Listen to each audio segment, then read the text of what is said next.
perebutan anak antara Atta Larik dan Tsania Marwa belum berakhir. Setelah Pengadilan Negeri Bogor sebagai institusi hukum untuk menjalankan putusan Mahkamah Agung yang memberikan hak asuh kepada Tsania Marwa tidak berjalan dengan baik, sekalipun pengadilan didampingi aparat penegak hukum untuk membacakan segala keputusan yang dikeluarkan oleh Mahkamah Agung. Namun itu tidak terjadi dan justru memperkeruh masalah. Dari peristiwa itu, Komnas Perlindungan Anak menyimpulkan bahwa telah terjadi pembangkangan keputusan Mahkamah Agung yang dilakukan oleh Atta Larik. Karena apa? Karena putusan Mahkamah Agung adalah sudah berkekuatan hukum dan inkrah. Setiap warga negara harus tunduk pada putusan itu. Tapi apa yang terjadi? Atta Larik membangkang itu. Setelah peristiwa itu,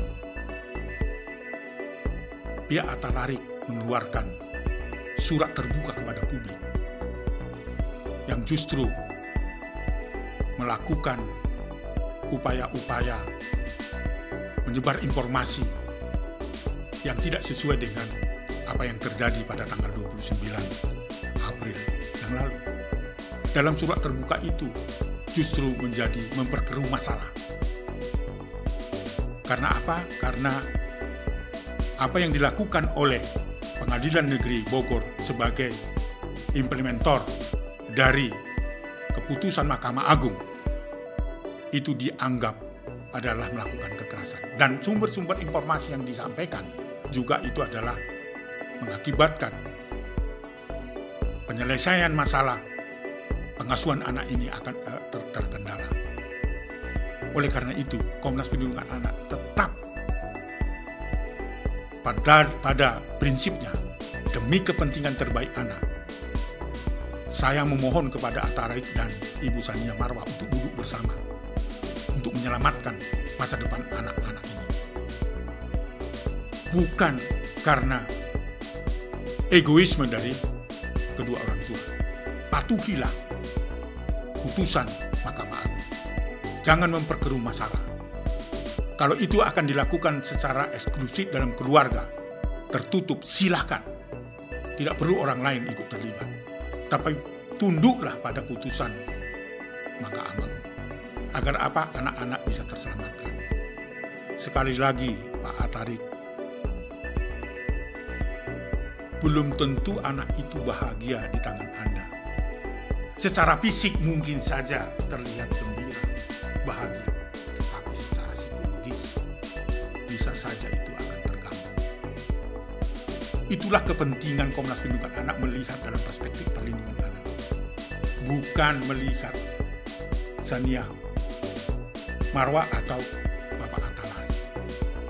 Tetapi Komnas Perlindungan Anak didirikan untuk anak Indonesia, untuk melakukan pembelaan dan perlindungan.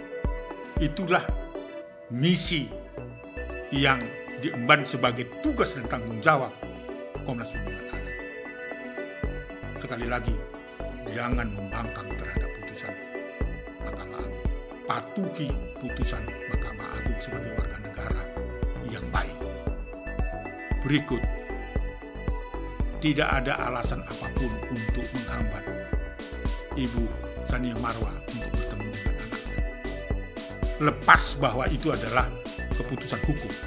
Tetapi, bukalah dirimu, bukalah pintu untuk Tsania Marwa bertemu dengan anak, berpelukan, mengasuh, membesarkan, dan sebagainya. Karena Ibu Tsania Marwa, ya, yang mengandung dan melahirkan. Itu harus kita hormati. Perempuan kita harus hormati, sehingga perempuan juga menghormati suaminya. Itulah pesan moral kita, pesan moral Komnas Perlindungan Anak. Jangan memperkeruh masalah, berikan kesempatan kepada Ibu Tsania Marwa untuk bertemu dengan anaknya, membesarkan bersama-sama. sekali lagi, itu permohonan dari Komnas Perlindungan Anak sebagai lembaga yang memberikan perhatian pada anak-anak. Karena apa? Karena Komnas Anak selalu ada untuk anak Indonesia.